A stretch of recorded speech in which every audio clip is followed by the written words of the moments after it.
Bonsoir, bienvenue dans cette nouvelle émission, le kiosque, la toute dernière pour cette année, hein, pour cette période. Ça, nous sommes tout tristes, hein. Mais bon, on est obligé de respecter le calendrier, non pas électoral, mais médiatique. Ensuite, Alfred Desfontis, ses cyclistes barrent déjà la Martinique. La semaine d'après, dans une semaine et quelques, on aura le tour des Yoles et nos chroniqueurs ont besoin d'aller se bronzer, se faire bel et beau. Bonsoir, Maître Philippe, ça va? Bonsoir, Mano. Oui, ça va. C'est bien, Mano. Tu as maintenu le paramètre que tu avais institué la fois dernière, mais tu n'as pas mis ta chemise. Donc, tu es beaucoup plus sûr de toi. Tu as remis ton t-shirt et ces dames sont encore là. Mais dès qu'on me demande quelque chose, je dis toujours oui. J'ai du mal à dire non. Et ça me pose souci des fois. Bien, bonsoir à tous. Bonsoir, Philippe. Bonsoir, monsieur le rédacteur en chef. Comment ça va?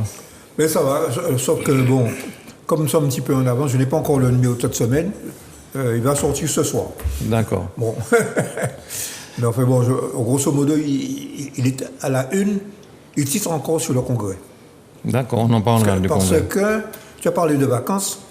Je te dirais que d'expérience, c'est toujours pendant les mois de juillet et d'août qu'il y a les décisions les plus contraires aux intérêts du monde du travail. Surtout quand ça passe la nuit.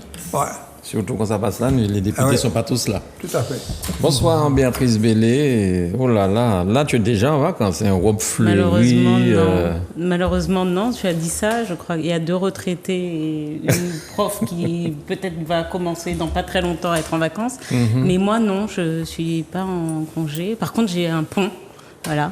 Donc, c'est un viaduc. Non, voilà, c'est un viaduc, c'est pas un pont. Non, il y a un jour férié, il y a un pont, messieurs. Voilà. Ah, d'accord. Mais en tout cas, tu pars dès cet après-midi jusqu'à rendez-vous lundi matin. Rendez-vous lundi matin. Voilà. Mais ce ne sont pas des vacances. Avec le Ghost, oh là là. Oui, mais on m'a fait la remarque en partant. Tu pourrais mettre un peu de gloss? Alors j'ai mis un peu de gloss.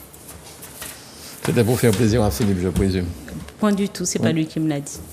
Mais il ne pouvait pas te le dire, tu n'étais pas encore arrivé. Eh ben voilà. Très bien. C'est pour tuer toute... J'ai compris. Hein? On est d'accord. Voilà. Tout à fait. Bonsoir, madame la syndicaliste. Oui, Valérie bonsoir toutes et Vertan-Loriot. tous. Merci beaucoup. Oui, moi, je ne suis pas encore en vacances non plus. J'étais au rectorat encore tout à l'heure. Oui. Mais j'imagine que la semaine prochaine, après quelques petits rendez-vous en début de semaine, je serai désormais en vacances. Et jusqu'à quand? La rentrée, c'est pour quand? La rentrée, c'est le 31, mais 31 au syndicat, août, quand on est d'accord. militant, on reprend à peu près fin août, quand le rectorat ouvre pour pouvoir régler tous les problèmes de la rentrée. D'accord, très bien. Donc, fin 31 août, ça c'est pour les profs. Oui. Et les élèves, c'est le lendemain ou le 1er septembre. C'est le 1er septembre pour Bien. les élèves. Alors, l'actualité politique en ce moment, ce qui prédomine, on parlera du Congrès à la Martinique, mais ce qui s'est passé hier soir à l'Assemblée nationale, la présentation du projet de loi qui a été rejeté, c'est ça, hein? L'article 2. L'article 2 a été rejeté et Madame la Première ministre, à 2h30 du matin, tweet, j'ai oublié, mais je crois qu'elle disait « Nous sommes en danger » ou bien un truc comme ça. C'est un mot assez fort, apparemment. À croire que personne n'avait véritablement fait attention à l'élection législative, quoi. Qu'est-ce qu'il y a d'étonnant? Comment vous avez vu ça? Ça vous paraît bizarre que les différents partis se soient rassemblés pour rejeter ce point-là? Je ne sais pas s'ils se sont rassemblés véritablement. Le 2. L'article 2 de sanitaire. L'obligation du pass aux frontières. Dans le cas où il y a une nouvelle jeunes de prochaine 12 ans. Bon, moi, Je ne sais pas s'ils se sont unis véritablement pour pouvoir voter contre, mais c'est vrai que l'image de voir l'extrême droite et l'extrême gauche qui sont en train d'applaudir en même temps, ça, sincèrement, ça m'a profondément gênée. J'ai du mal un petit peu à suivre, mais c'est évident que personne n'a la majorité absolue, donc ça sera ça pendant les 5 prochaines années. Voilà. Mais j'ai du mal à comprendre un petit peu, en tout cas chez nous, la logique, une certaine logique. On a demandé, il me semble, au début de l'épidémie, qu'on protège la Martinique. Et notamment, il s'agissait à ce moment-là de parler des croisières, etc. Maintenant qu'on veut protéger la Martinique, je ne sais pas exactement ce que nos députés ont voté, mais ça me semblait pas si scandaleux que ça qu'on protège nos frontières. Donc, je ne sais pas, je suis assez circonspecte, mais vraiment l'image de l'extrême droite, gauche et de l'extrême droite, vraiment, ça m'a vraiment embêtée. Mais il y avait probablement aussi les LR, parce que... Il y en a 50 voilà. Chez les LR qui ont voté contre l'amendement, quoi. Et il y avait aussi une quarantaine de députés. Donc les 3/4. D'Emmanuel Macron qui n'étaient pas là. Oui, c'est ça. Ça commence qui étaient bien. soi-disant en commission, etc., qui préparaient. C'est ce qu'ils disent. Quand on ne veut pas venir à un vote, Voilà. Aussi. on disparaît, on ne vient pas. Alors, Madame Béa, qu'est-ce que tu penses de cette histoire-là? C'était un revers, hein, parce qu'il y a Moi, pas... je pense qu'il ne faut pas oublier qu'on est dans les premières décisions politiques. Il faut le dire, ce sont des décisions politiques. Bon, et donc des premiers marqueurs politiques, et chacun va montrer en tant que faire se peut que le président n'a pas sa majorité, que la ministre n'a pas sa majorité à l'Assemblée nationale, et va en effet bruyamment faire valoir ses victoires. Alors maintenant, oui, l'image, moi, alors me dérange, je ne dirais pas que je serais choquée, mais c'est quand même assez surprenant. En même temps, ça a été, pour un certain nombre d'entre eux, aussi un outil, à un moment, la question sanitaire, un outil politique qui n'a pas obligatoirement toujours de sens. Bon. Mais j'ai écouté un député guyanais quand même ce matin aux infos, je ne sais plus c'était sur quel média, mais qui disait... N'oubliez pas non plus ce qui nous est arrivé. Et c'est vrai que les députés les Guyanais, par exemple, qui venaient en France hexagonale, étaient contraints de faire un test en partant de chez eux. Arrivés en France hexagonale, ils étaient parqués. Avec un motif impérieux. Venir avec un motif impérieux. Ils étaient mis de côté pour pouvoir subir un autre test. Et après, ils étaient contraints de rester 10 jours enfermés sous surveillance policière avant de pouvoir donc vaquer. Bon. Donc peut-être que dans un sens ça nous arrange, dans l'autre ça nous arrange moins, et on a trouvé ça surprenant. De toute façon, pour ce qui me concerne, j'ai toujours trouvé que la gestion de cette crise sanitaire avait été mauvaise globalement. Manque de pédagogie, beaucoup d'outils de force, beaucoup d'outils aussi de privation de liberté qui ont emmené à une défiance. Et cette défiance, elle se singularise, je pense, aujourd'hui aussi dans les votes qui peuvent se faire à l'Assemblée. Mais disons-le quand même, c'est pas toute la loi sanitaire qui a été rejetée, c'est un certain nombre d'articles, dont celui-là, celui relatif au pass sanitaire à l'entrée des frontières. Pour les mineurs, je crois. Pas seulement. Pas seulement. Il me semble que c'est non. ce que j'ai lu dans des articles. Mais bon, c'est pas quand même la même chose qui était proposée que ce qui existait au moment des vrais problèmes vis-à-vis de l'épidémie. C'est un test, je crois, et puis quelque chose comme ça. Enfin bon, j'ai pas. On verra bien. Mais Mais de toute façon, ça doit aller au Sénat, donc on verra. Philippe, qu'est-ce que tu penses de ça? Est-ce que tu as été surpris par ce vote? Ça défend, il y a plusieurs façons d'être surpris. Que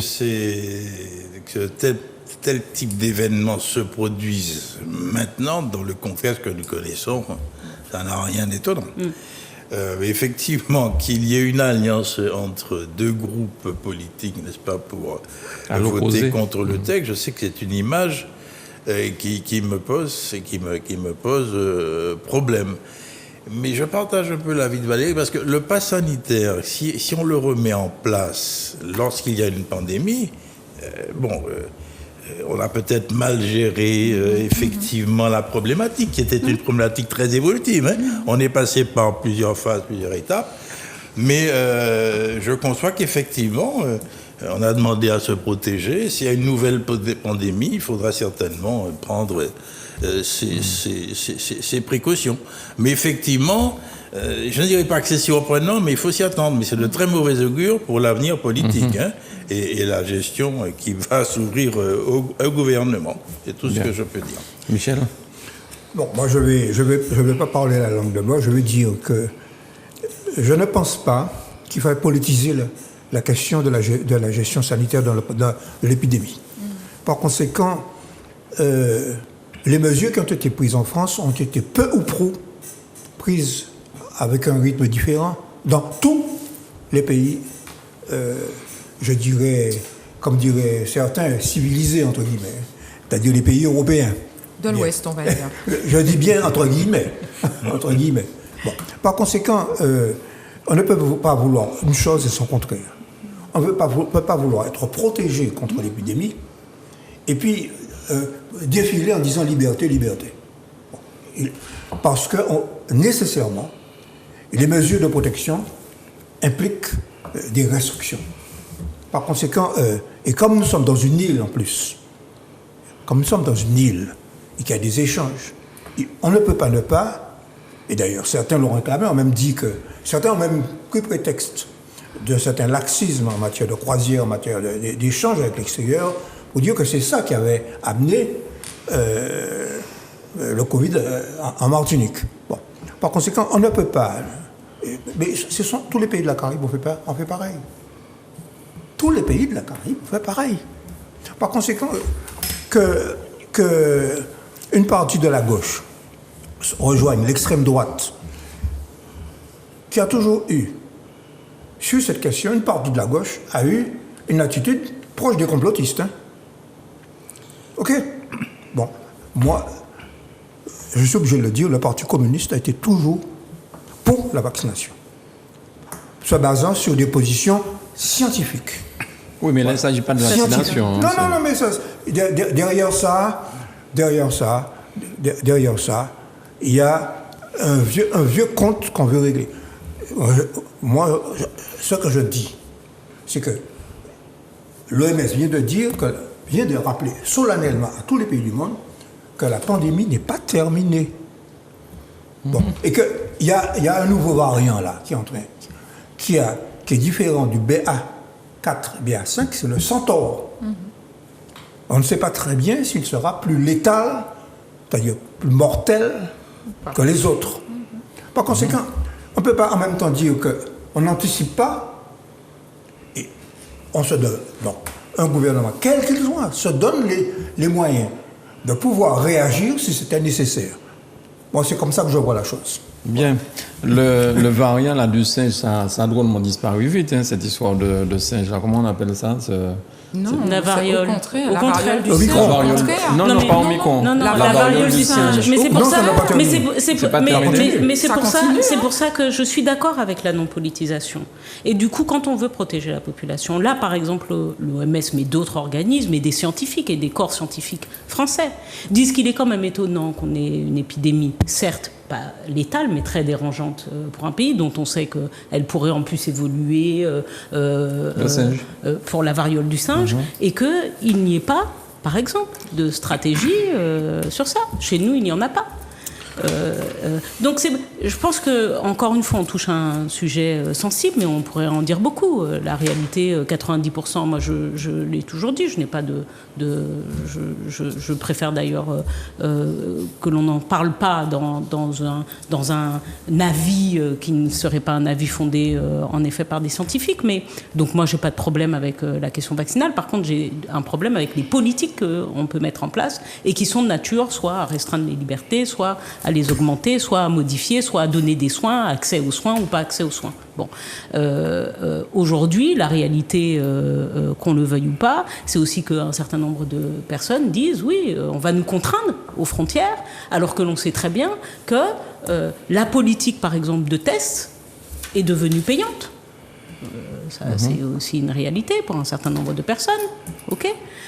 Donc on va avoir encore, ça c'était d'ailleurs un des amendements qui avait été sollicité en commission, c'est qu'on remette la gratuité en place des tests parce que c'est encore le meilleur moyen de garantir finalement aussi la réalité, la connaissance de la situation médicale de certaines personnes.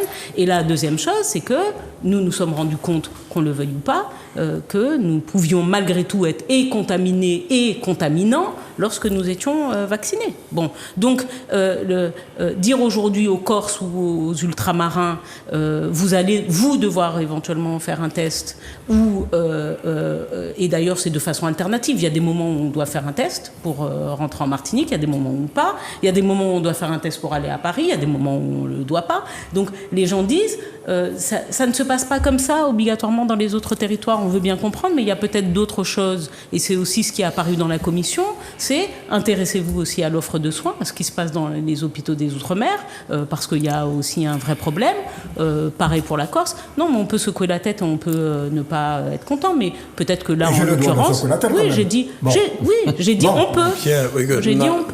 J'ai dit on peut. Michel, personne ne dit de ne pas secouer la tête. Mais j'ai le droit aussi d'avoir j'ai le droit d'avoir un avis. Michel, calme-toi. Tu sais, à chaque fois, tu veux faire monter la pression. Je voudrais poser une question, parce qu'on parle beaucoup, mais il y a une question qui nous touche. Ouais, c'est la suspension des personnels de santé. Alors, j'allais y venir. Mais il faut y venir. Parce qu'il y a eu des échanges à ce niveau. Est-ce que c'est une monnaie d'échange dans la discussion qu'il y aura par la suite? Et pour le moment, le gouvernement semble ferme. Le gouvernement semble ne pas vouloir vous prendre les soignants. Semble-t-il, j'ai écouté M. Olivier Véran ce matin. J'ai cru entendre que ce n'était pas une question d'actualité. Voilà, donc, et dans le contexte actuel, quand même, il faut se poser certaines questions. J'entends dire qu'on va embaucher 4500. Quand il faut les former, combien de temps ça va prendre pour les former? Enfin bon, mais en tout cas, le gouvernement ne semble pas vouloir pour l'instant prendre les soignants. C'est ce qu'ils ont déclaré. C'est quand même un peu bizarre. Tu voulais dire quelque chose ou quoi? Je voulais dire un petit quelque chose juste par rapport à ce que Béatrice vient de dire, même s'il y a certaines choses naturellement que je partage. Oui, la politique de test gratuit, il faudrait peut-être que ça revienne, mais en même temps, si on regarde bien, en France, ils sont pour la plupart vaccinés, donc les tests sont gratuits. En Martinique, ils n'ont jamais cessé de la gratuité des tests, malgré le fait que la population soit moins vaccinée. Donc là, je sais, bien évidemment, mais j'ai l'impression que plus la maladie, moins létale elle est, moins les gens font faire des tests, en fait. Il y a aussi ça. Alors qu'aujourd'hui, on est bien d'accord qu'il y a encore, et tout ce que Béatrice disait concernant le fait qu'on transmette la maladie malgré le vaccin, etc., c'est totalement vrai. Mais bon, ce n'est pas si simple que ça, et je rejoins aussi Michel, sur tous les gouvernements, ils ont fait à peu près pareil. Oui. Alors, ce que je voudrais dire, c'est que la question de l'offre de soins, du système sanitaire et des urgences, c'est deux choses. Et puis la question du contrôle de la pandémie, c'est deux questions différentes. OK? Bon, par conséquent, il est certain, par exemple, qu'il faut embaucher du personnel, il faut avoir une autre gestion qu'une gestion, considérer la santé comme une marchandise, comme ça a été fait depuis Sarkozy d'ailleurs. Hein, mais Michel, pourquoi ne pas reprendre le personnel soignant formé en leur faisant faire un test PCR tous les 2 jours? Bon, je suis personnellement pour la reprise du personnel soignant à condition qu'il se conforme à la règle de tout le monde. C'est-à-dire vaccin. D'accord. Mais un test PCR tous les 2 jours, ça permet quand même de savoir si la personne... Oui, c'est une bonne solution. Mais les chiffres qui avaient été indiqués par Véran soulignaient le fait que ces personnels suspendus n'étaient pas très très nombreux. Alors non, c'est les personnels soignants. Les personnels du CHU en Martinique sont très peu nombreux, mais il y a tous ceux qui sont dans les EHPAD, etc., qui eux sont beaucoup plus nombreux en Martinique. Et ça m'a fait tout bizarre de voir Olivier Véran aujourd'hui comme porte-parole. Ça fait remonter des trucs, quoi. À mon avis, c'est un excellent. Il est devenu très politique. Oui. Il est devenu très politique, il est limite brillant. Mais lui et Attal, là... La femme qui avait été nommée auparavant, elle était plus terne. Grégoire. Oui, c'est un attendant. C'était entre les 2 gouvernements. Ouais. Alors, nous allons parler maintenant, avant de revenir au Congrès, si vous le voulez bien. Là, alors, l'affaire Uber. Document testant un lobbying pour installer l'entreprise de VTC dans les marchés compliqués, dont la France. Et ça semble courroucer énormément le président de la République française, Emmanuel Macron, qui parle même d'une histoire de l'une a touché l'autre, l'une n'a pas touché l'autre. En fait, je ne sais pas. Tu as la Ça phrase? m'en touche une sans faire bouger l'autre. Ça m'en touche une sans faire bouger l'autre. Propos grivois de la part du président Chirac, de la ça. République, quand même. C'est Chirac. Alors, c'est ce même président de la République qui a dit « je vais les emmerder ». Et aujourd'hui, nous sortons ça. Est-ce que c'est une nouvelle façon, lorsqu'on est à la tête de l'État, de parler, mais, ou simplement parce que il s'en moque pas mal. Enfin, qu'est-ce que vous pensez de ça, cette façon? La façon, le sujet. Les deux. Le sujet est très important, mais Oui, lui... je voudrais, moi, intervenir sur le sujet. sur le dossier. Bon, alors, voyons le dossier, alors. Je ne le connais pas à fond, mais il me semble que c'est un problème plus politique que juridique. Alors, on rappelle simplement qu'il était le ministre de l'économie de M. François Hollande, oui, à donc l'époque. il Non, à était- l'époque, oui, à l'époque. oui, absolument. Donc il a eu des contacts avec ces entreprises multinationales et l'une d'entre elles en particulier. Ok. Donc il y a eu des contacts qui ont été pris. C'est à ce niveau-là, avec des lobbying, bien sûr, et qui étaient mis en place. Mais sur le plan juridique, je suis juriste, je parle, je n'ai rien à dire. C'est un problème d'ordre politique. Et sur le plan juridique, il n'y a rien à dire pour plusieurs raisons. D'une part, regardant le dossier tel qu'il est, excuse-moi, je ne vois pas ce qui peut être incriminé. D'autre part, c'est le principe de la séparation des pouvoirs, l'immunité présidentielle et la séparation des pouvoirs. Donc, si il y a une commission d'enquête ou une mission d'information, ça ne peut pas toucher le président de la République. Le président de la République ne peut pas Pendant 5 ans. aller devant la commission d'enquête. Alors, moi, je relis ça au premier événement que l'on a commenté tout à l'heure, l'article 2 qui a été rejeté de la loi sanitaire. Eh bien, c'est l'atmosphère politique qui se met en place. Et je répète que ça promet des lendemains plutôt houleux et difficiles. Et certainement, la dissolution va apparaître à l'horizon. Assez vite. Rapidement. Michel, sur cette affaire. Alors, effectivement, bon, les propos de Macron sont des propos qui ressemblent au personnage. Mais je suis d'accord avec Philippe que, qu'est-ce que c'est que Uber? L'ubérisation, et là je parle devant un syndicaliste, l'ubérisation du monde du travail, ça consiste à pouvoir embaucher des gens dans des conditions tout en ayant un lien de subordination. Le Code du travail, juridique, c'est le juridique. Le Code du travail dit que quand il y a un lien de subordination, par contre, tu es un salarié et tu es couvert par le Code du travail, par la protection du Code du travail. Bon, par conséquent, ça permet d'embaucher des gens en fixant le prix, en fixant les conditions de travail, en fixant les horaires, en fixant les modalités de prendre les prises en charge dans le transport, parce qu'il s'agit du transport, sans avoir les contraintes qu'ont les taxis. Okay? Bon, d'abord, c'est toute la concurrence déloyale. C'est pour ça, d'ailleurs, que M. Macron, à l'époque où il était ministre, il a empêché la DGCCRF. C'est quoi ça?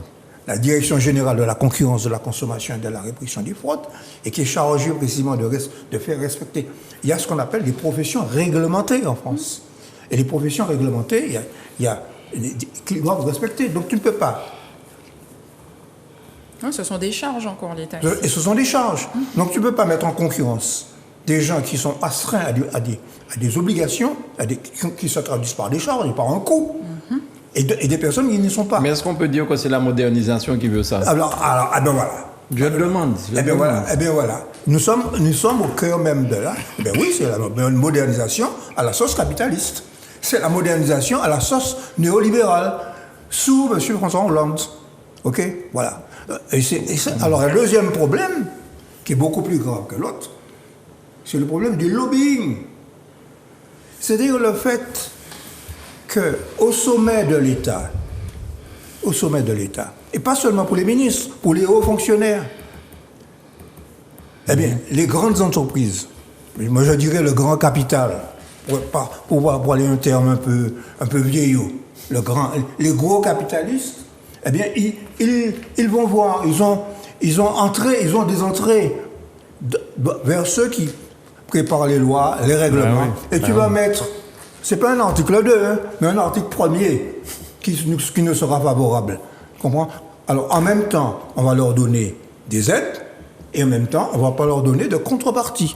Et c'est ça qui a conduit précisément au chômage de masse, et à la précarité, aux intérims en France, et qui explique la situation. Sans oublier qu'ils ne payent pas d'impôts pratiquement en France. Exactement. Ils payent moins d'impôts que dans les pays concurrents. Donc ça, c'est le fond du problème. Ok. Béatrice. Sur pour lire suffisamment aujourd'hui la presse, on n'est pas étonné de ce que des lobbyistes, en l'occurrence, donc ce qui est dit, c'est que le plus gros lobbyiste d'Uber aurait eu des contacts à l'époque avec le ministre de l'économie. Bon, alors que le ministre de l'économie ne parle pas des entreprises, ça pourrait être un peu surprenant, donc c'est à peu près normal. Je ne pense pas en effet qu'il faille en faire plus que ça. On ne parle pas de Uber et de l'ubérisation de la société, de ce que l'on a appelé l'ubérisation de la société. Et comme beaucoup autour de la table, je pense que mon avis est clair. Évidemment qu'il faut... je suis pour le droit du travail, je suis pour qu'on maintienne évidemment des droits et des sécurités. Et ce type, évidemment, d'emploi est de nature à venir détruire finalement un certain nombre d'acquis et de protections. Et on l'a vu, et je pense que je viens de passer quelques jours à Paris. Je ne sais pas pour vous, mais enfin moi je suis quand même encore... je suis choquée, je suis assez interpellée quand je vois ces gens sous la pluie, en vélo, avec certainement 2 repas dans le vélo, à faire des kilomètres et des kilomètres toute la journée. Oui, mais il y a Uber Eats aussi. Ouais. Enfin, du coup, il faudrait qu'on cite toutes les marques, mais c'est un système d'ubérisation qui va de l'alimentation aux courses et évidemment à la course de type taxi, type taxi. Bon. Donc c'est problématique, et d'ailleurs à l'époque les taxis avaient pesté évidemment, et ils avaient raison de le faire. On voit d'ailleurs que l'ubérisation a emmené aussi au fur et à mesure à une baisse de toute façon de la qualité, parce qu'à force de vouloir payer pas cher des choses qui valent cher, c'est-à-dire que la main d'œuvre ça vaut cher, ça vaut son prix, il faut que les gens vivent dignement de leur travail. On a vu aussi des choses et de la qualité qui a baissé. Au début, toutes les personnes en Uber étaient en costume, cravate, il y avait de l'eau, des bonbons, des ceci, des cela. Désormais, c'est quand même un tout petit peu plus cool. C'est, déjà, les voitures sont moins jolies, elles sont moins propres, et même ceux qui les conduisent ne font pas l'effort qu'ils pouvaient faire au début, probablement aussi parce qu'avec la concurrence, ils gagnent moins d'argent. Ils sont devenus comme les taximans parisiens, je veux dire. Ça, c'est toi qui le dis. Non, ça, c'est toi qui le dis. Je ne sais pas, j'avoue que moi, je prenais les transports publics, et il m'est arrivé, parce que j'ai aussi beaucoup d'amis en banlieue, de louer des voitures, parce que par contre, circuler de banlieue en banlieue en France, en Île-de-France notamment, ça reste encore très compliqué. Voilà, donc non, je voulais simplement faire une remarque un peu ironique. Je préfère le chauffeur de taxi en pull à col roulé avec casquette. D'accord. Et ça ressemble beaucoup plus aux travailleurs parisiens. Oui, je peux dire quelques mots. Philippe a parlé d'un problème juridique, mais au-delà du problème juridique, il y a quand même un problème éthique derrière, parce que on favorise une entreprise américaine, californienne, je crois, aux dépens des taxis français, en fait. C'est ça aussi, hein. Donc déjà, c'est une première chose. Michel a parlé aussi d'ubérisation. Il faut quand même que vous sachiez que quand on travaille pour Uber, si l'activité baisse, ce sont les travailleurs indépendants qui subissent le risque et pas l'entreprise. Voilà. Alors qu'à chaque fois qu'une activité baisse, bien évidemment, en général, c'est l'entreprise qui subit le risque. Et là, c'est eux. Et en plus de tout ça, comme l'a dit, si bien dit Michel tout à l'heure, ils ont énormément de contraintes, ils n'ont pas de clientèle propre, ils n'ont pas le droit de fixer leurs tarifs, ils n'ont pas de liberté de fixer leurs itinéraires, etc. Donc, on est vraiment dans cette ubérisation dont a parlé Michel, mais aussi Béatrice à l'instant. Donc, en tant que syndicaliste, vous imaginez bien à quel point, moi, à titre personnel, quand je suis à Paris, je prends beaucoup de taxis à cause de la crise sanitaire notamment, etc. Donc j'ai souvent peur du métro aujourd'hui. Je ne prends jamais Uber. La seule fois où j'ai dû prendre Uber, on m'a facturé 20 € de plus que ce qui était annoncé. Et j'ai dû faire un courrier, etc. Donc, moi, je ne prends pas Uber parce que même si derrière, bien sûr, ce sont des emplois, etc. Mais en plus, au-delà encore de ça, c'est l'attitude de Macron qui me choque. Quand il répond aux journalistes, je pourrai recommencer demain, après-demain, s'il le faut. Et c'est cette suffisance de la Macronie. Ce mépris pour le fait qu'en fait, il a été pris les mains dans le pot de confiture. Donc, puisqu'on a vu, et puis même si ce n'est pas illégal, mais que c'est quand même choquant, voilà, le premier truc, c'est le mépris. Il faut quand même qu'il fasse attention. Il n'a pas de majorité, Macron. Mais il est là pour 5 ans, c'est tout ce qu'il lui Il est là importe, pour hein. 5 ans, mais ce sera difficile. S'il continue à mépriser les gens comme ça. Je sais pas si en termes d'éthique, c'est pour ça que je dis qu'il faut faire attention. On sait très bien, rappelez-vous, et pour ramener ça à la Martinique, rappelez-vous qu'on a vu dans un reportage des personnes qui représentent par exemple le lobby de la banane en Martinique rentrer, comme ça s'écrit, sans carte d'identité à l'Élysée. On sait qu'à l'Europe, et pas auprès simplement des députés, mais auprès des commissaires, on a des lobbies qui sont légaux d'ailleurs, d'autres illégaux, mais qui sont très bien installés. Il ne faut pas quand même être naïf au point de penser que si le glyphosate aujourd'hui, par exemple, est encore prolongé, c'est parce que le lobby Bayer et consorts est encore suffisamment puissant pour faire évoluer en sa faveur et en la faveur d'ailleurs de tous ceux qui vendent des pesticides dont on dit qu'ils sont cancérogènes, la décision politique. Et je dirais... On va rester quand même sur ça. Mais c'est juste pour dire que les lobbies, on sait que ça existe, mais on sait qu'ils parlent avec les politiques, et donc, ça peut nous poser problème quand peut-être c'est hors agenda, parce que là, par exemple, ça n'apparaît pas dans les agendas officiels et tout ça, mais enfin, il ne faut pas qu'on soit naïf pour penser que chacun, qu'il soit d'ailleurs, ça peut être même des lobbies d'ONG ou d'associations de protection et tout ça, il y a des gens qui rentrent dans des rapports de force. Malheureusement, c'est souvent qu'on n'est pas suffisamment solide et soudé parfois pour rentrer dans ce type de rapport de force, mais qui rentrent dans des rapports de force pour faire influer la décision politique. Michel. Alors, les lobbies font partie du système capitaliste. Hein. C'est tout simplement le fait que ceux qui ont les moyens, alors je vais en citer un, Oui. les grandes entreprises des départements d'outre-mer se sont payés un ancien ministre et une ancienne préfète à leur service dans une association qui s'appelle la FEDOM, la Fédération des entreprises des départements d'outre-mer. Et ils ont leurs entrées au ministère de l'outre-mer. Et ils font inscrire dans la loi, notamment, des exonérations en matière de charges sociales, des exonérations en matière fiscale que leur sont favorables. OK. Bon.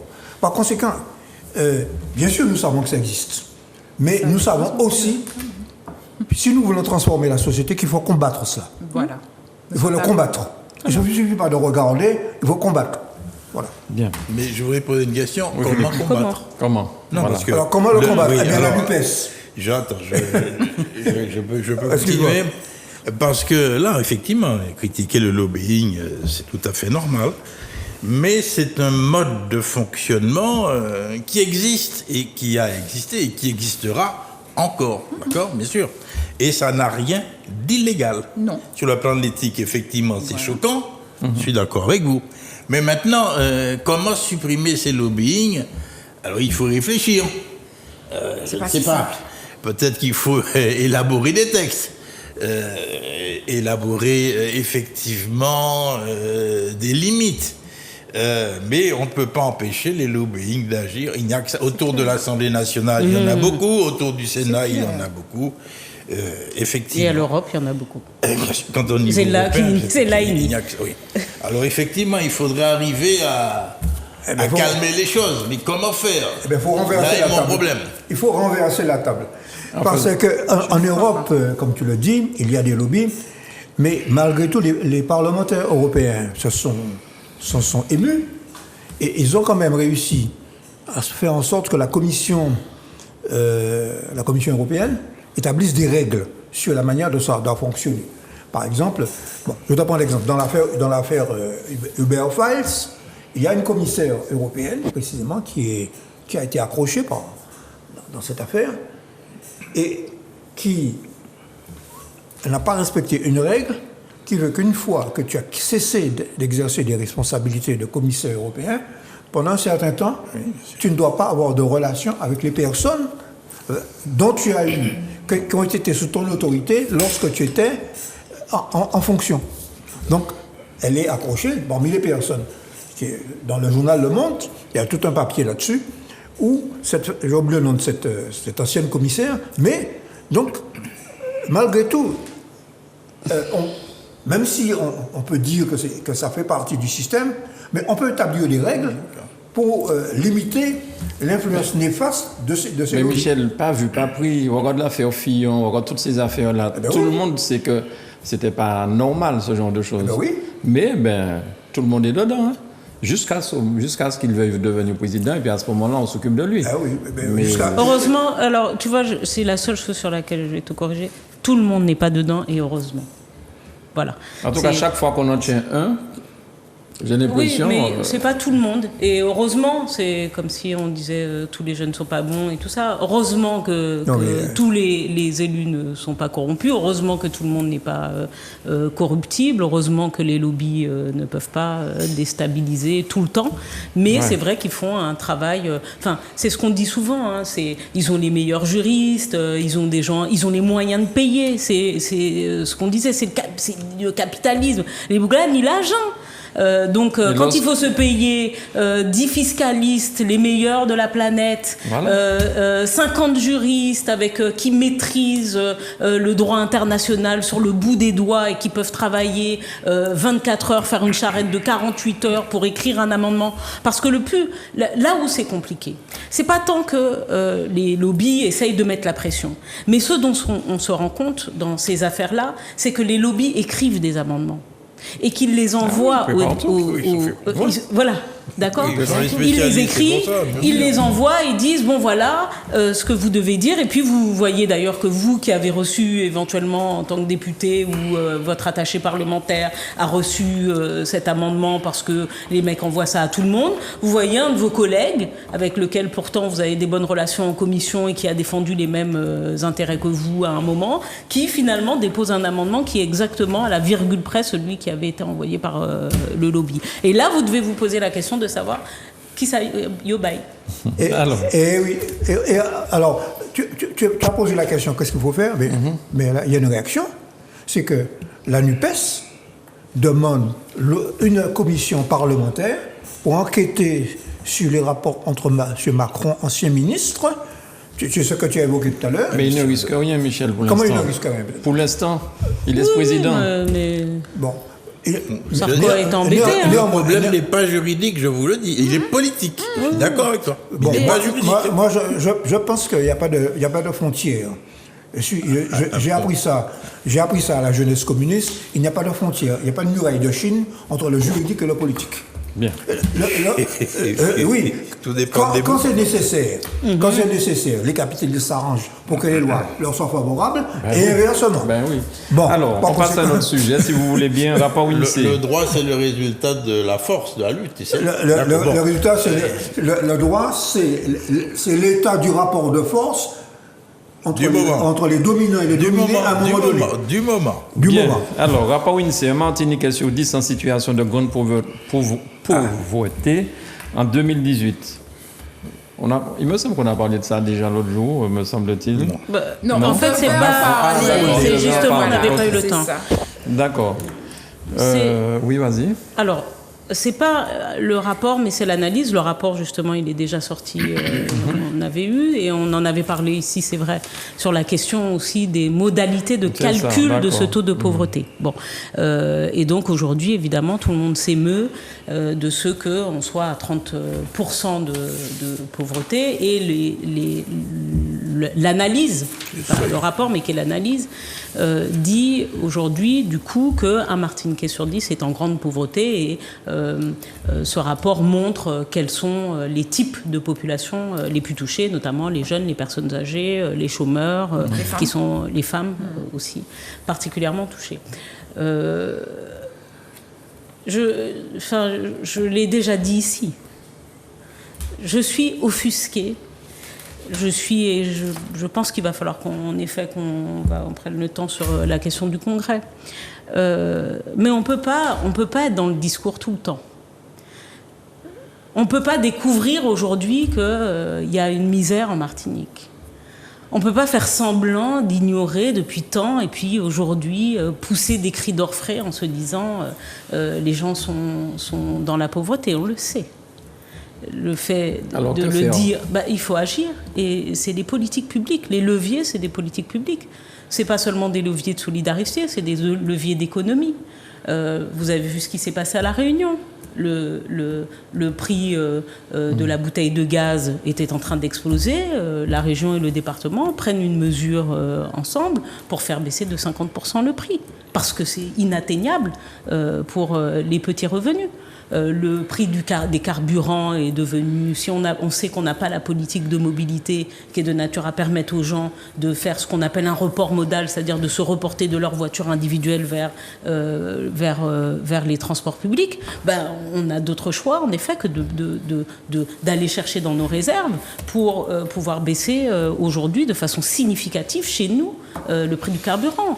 On rappelle quand même qu'on est à 2 fois en termes de pauvreté, le taux de la France. Mais je dirais plus, parce qu'il y a une autre étude dont je vous avais parlé qui a été faite.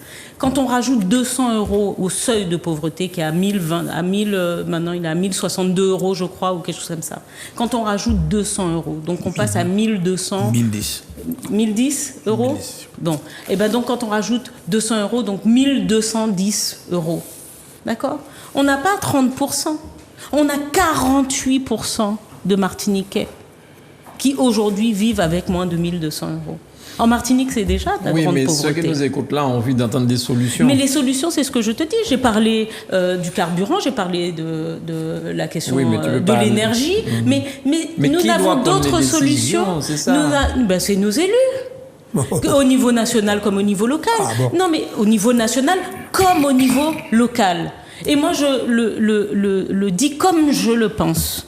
Depuis plus de 20 ans, j'étais persuadée, vous parlez de lobby, quand je suis arrivée en Martinique, j'avais en tête, et c'est d'ailleurs pour ça que je me suis mise à travailler dans le transport, parce que je voulais comprendre. Parce que quand je venais en vacances, je dis mais c'est pas possible. Donc à part les taxicos, il n'y a pas d'autre solution, quoi. Et le petit bruit à l'époque qui courait, dans la bouche de tous les Martiniquais d'ailleurs, c'était que le lobby de l'automobile était suffisamment puissant en Martinique pour faire en sorte que les élus ne mettent pas en place de transport public. Voilà ce que moi j'entendais. Et voilà ce qui se répétait partout. C'était vrai ou pas ? Non. Non. Non. C'est une question de volonté politique. Mettre en place des politiques publiques, c'est de nature à faire baisser la pauvreté. Quand vous avez accès à un bon système d'éducation, et là ça peut être l'État et les collectivités, quand vous avez accès à la culture, quand vous avez accès à un certain nombre de services, parce que nous ne sommes pas par contre les services publics qui coûtent le moins cher en Martinique. D'accord ? Eh bien, il faut de l'efficacité dans les politiques publiques et il faut aussi de l'évaluation de nos politiques publiques. Mais la réalité, c'est là... Il y a combien de temps que tu es arrivé en Martinique ? 20 ans, c'est ça ? Non, un peu plus. Un peu plus de 20 ans, on entend ça et il n'y a pas de réaction. Alors, qu'est-ce que le Martiniquais doit faire ? Qu'est-ce qu'on doit faire, en fait ? On entend ça ? Les politiques nationaux, locaux doivent agir. Mais je te dirais tout simplement, si vous faites la cuisine dans la même gamelle et que vous voyez au bout d'un moment que c'est pas bon, changer de gamelle ou de recette. Bon, donc on peut pas avoir les mêmes recettes, on peut pas avoir les mêmes cuisiniers et espérer avoir un meilleur plat. Philippe, sur ça ? Oh diable, il y aurait beaucoup de choses à dire. La première chose que l'on dit, effectivement, les chiffres qui apparaissent, ce sont des chiffres qui sont particulièrement assommants. C'est vrai, quand on lit ça, c'est quand même quelque chose d'invraisemblable. Ce que je voudrais faire 2 autres remarques. Je mets ça dans le désordre. Mais par contre, lorsqu'on se déplace en voiture, quand on est dans les embouteillages, moi, je regarde les voitures, Tout le monde est seul. je regarde les voitures, je regarde les marques, je regarde les numéros d'immatriculation, et on a un parc de véhicules, n'est-ce pas, Quasiment neuf. quasiment neuf. Je ne conteste pas les chiffres, hein, je regarde. Et par contre, deuxième remarque, effectivement, je suis en voiture, je prends l'embouteillage pour venir ici et je longe certains quartiers. Et il y a des quartiers qui sont complètement défavorisés, des petites maisons cachées, mais dans un état lamentable. Et je lisais un chiffre, il y a un logement sur 8 en état d'insalubrité. Un logement sur 8, ok. Deuxième remarque que je voudrais faire, peut-être que ça a rapproché tout ça. Et la troisième remarque, c'est que du temps où je faisais de la politique, je me déplaçais souvent, je me déplace beaucoup moins, vu mon grand âge. Mais et je suis intervenu récemment à nouveau auprès de Club Service, parce que vous avez une misère qui ne se montre pas, qui ne veut pas se montrer et qui se cache par dignité. Et ce sont des gens, en général, âgés, qui n'osent pas montrer leur état, l'état dans lequel ils se trouvent.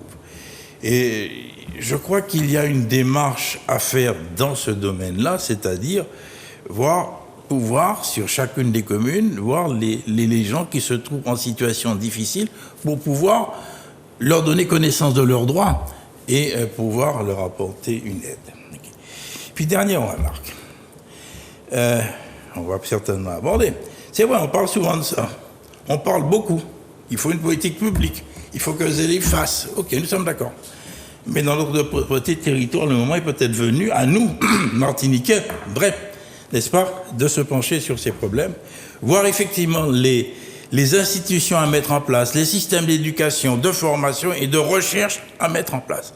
Je crois que dans quelques instants, nous aurons l'occasion de revenir sur ces problématiques. Michel, sur... Non, mais bon, d'abord, il faut quand même féliciter l'INSEE de la ténacité qu'ils ont mis depuis quelques années à mettre à jour précisément ce que tu as dit. Ah oui. Parce que on a parlé d'une enquête récemment, au mois de mai, qui a établi le taux de pauvreté de 2019. Et là, il s'agit d'une enquête qui établit le taux de grande pauvreté en 2018. Ok ? C'est deux enquêtes différentes. Ok, d'accord. Bon. Et c'est quoi la grande pauvreté ? C'est le cumul entre la pauvreté monétaire, dont on a parlé récemment, avoir un revenu inférieur à tel niveau, bon, d'accord, et avoir au moins 7 Critères. Comment dirais-je, 7 privations matérielles. Alors, j'en cite quelques-unes, le logement, l'habillement, l'alimentation, les loisirs et la culture. Vous avez des gens qui ne vont jamais au cinéma. Bon. Alors, il y a l'appréhension faite par les statisticiens, et c'est pas évident, hein.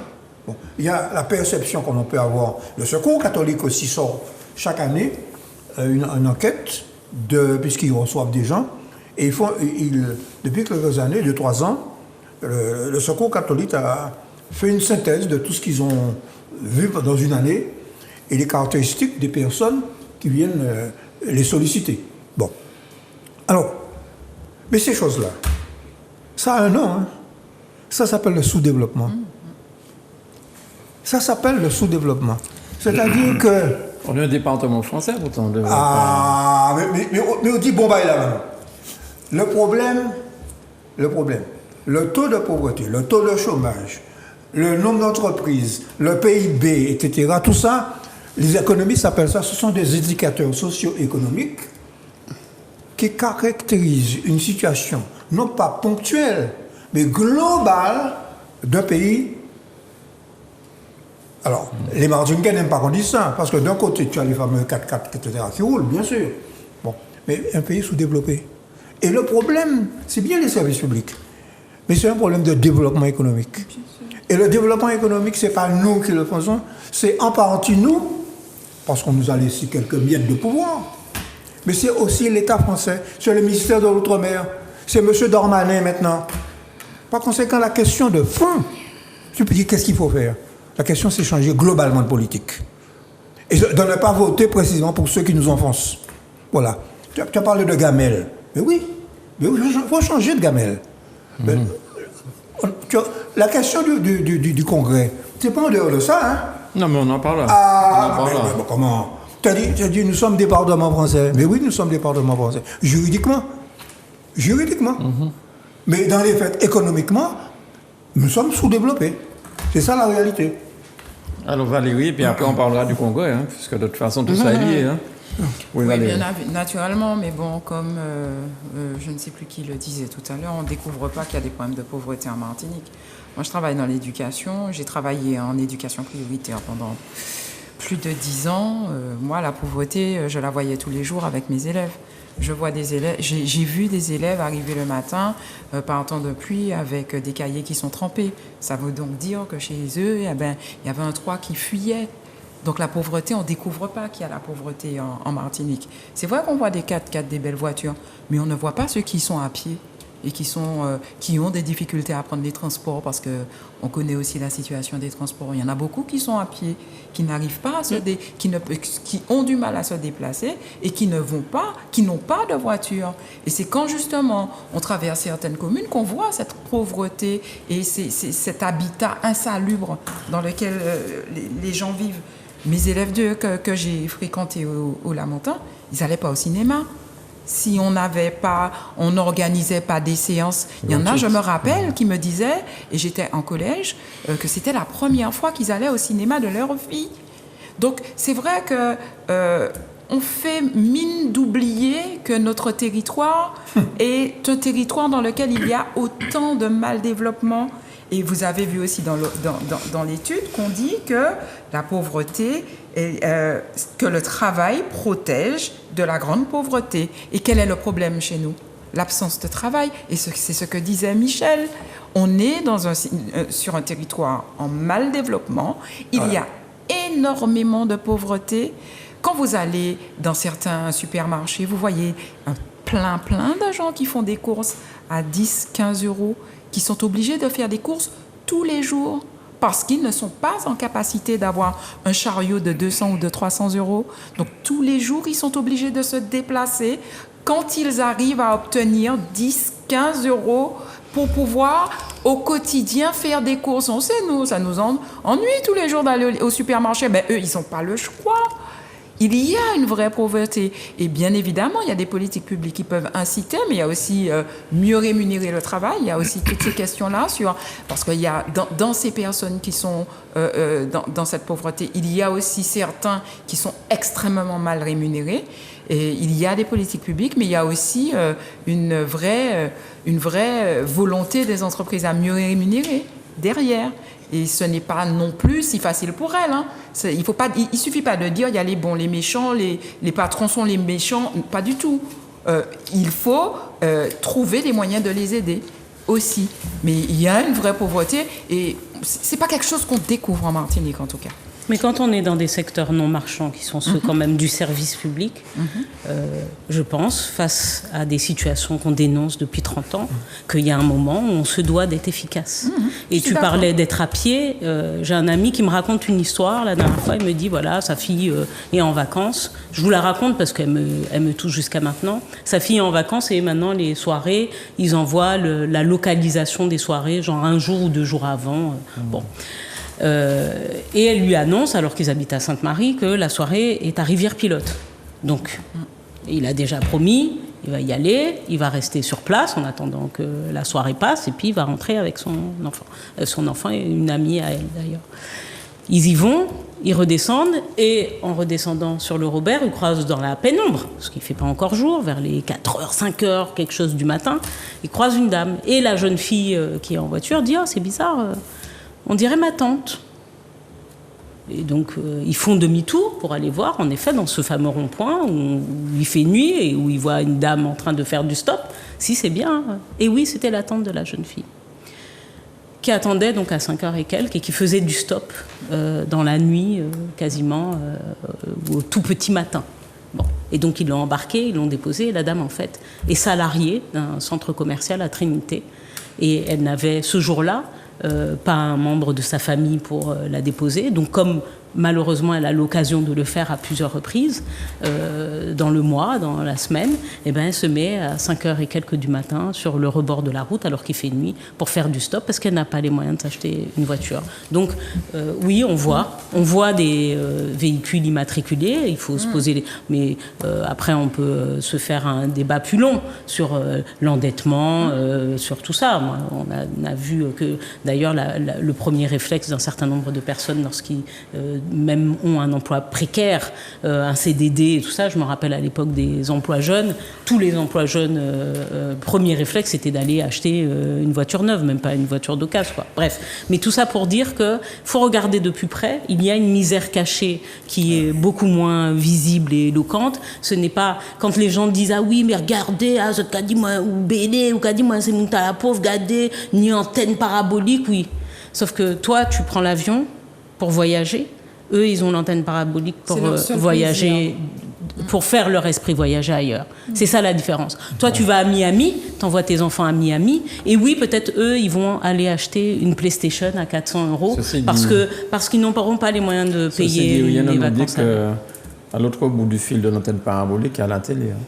Parfois en plus. On a pu mettre ça pour faire aux gens. En plus, en plus, j'avais même pas que ça existait. Faire comme les autres, tu vois. Bien sûr. Je pense que le voisin, Mais bien sûr, oui, je suis d'accord avec toi, Manon. Il y a ça aussi. On se cache. tu te rappelles de la publicité pour les meubles? Laquelle? Oui, tu es en bouquet. Ils ont les meubles, oui, et puis on regardait. Les meubles Cézanne, les voisins, quand ils livrent les meubles neufs. Exact. Vous l'avez pour un buffet, il va craser. Non, mais ça, c'est des comportements de consommation. Tu fais allusion à ces choses. Ce sont des choses que nous avons étudiées à l'université. Les comportements de consommation dans les pays sous-développés. Il y a un grand économiste anglais qui s'appelait Duesenberry. Il appelle ça l'effet de démonstration. C'est-à-dire que quand on est au bas de l'échelle, pour rattraper, pour la dignité, pour se poser, on essaie de consommer de faire de comme la celui où les gens qui sont au-dessus de sa catégorie sociale sont. Mais bon, c'est caractéristique. Le type a une case, il a une BMW devant. Mais je me rappelle au début. Mais c'est tout. Je me rappelle au début des vitres teintées. Ouais. Combien de personnes qui mettaient des vitres teintées, ils roulaient dans la voiture sans clim, nu parce qu'il n'y a pas de clim, il y a tout fait en l'autoroute, mais il y a une vitre teintée. Non mais ça c'est. C'est une réalité. Hein. Je vois ça de c'est typiquement. Mais c'est typiquement. Mais même sans clim. Même sans clim. Le ventilateur. Mais ça n'empêche.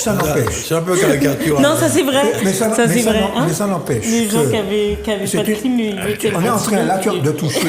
Il faudrait que tu invites sur ces sujets-là les sociologues. Oui, c'est effectivement. Les sociologues comme Lucrèce Domy, ils t'expliqueraient. Et puis Osier Lafontaine. Bon, il t'expliquerait que c'est une manière de transgresser une situation qui est vécue comme étant une situation de mépris et d'écrasement, tu vois. Donc, mais ça caractérise une société comme la nôtre, on revient sur le problème, qui est passée brutalement d'une société, je dirais, d'une société de plantation, d'habitation, à la société de consommation. Et, glorieuse et tout ça. Et sans étape, sans transition. Ce qui explique d'ailleurs beaucoup de choses, notamment les questions de violence, etc. Mais là, d'abord, on est passé de la cuisine dans le jardin sur la terre battue au frigo, la cuisinière électrique, le machin.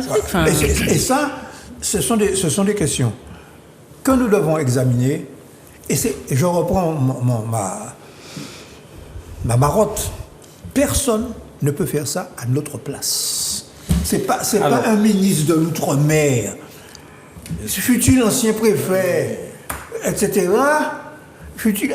qui a été à Saint-Pierre-et-Miquelon, qui peut faire ça à notre place. Alors justement, peut-être que le Congrès des élus va donner quelques pistes éventuellement, savoir si, j'ai cru comprendre qu'il y aura toutes des périodes et à la fin, il y aura un document qui va être remis au gouvernement. En octobre, a priori.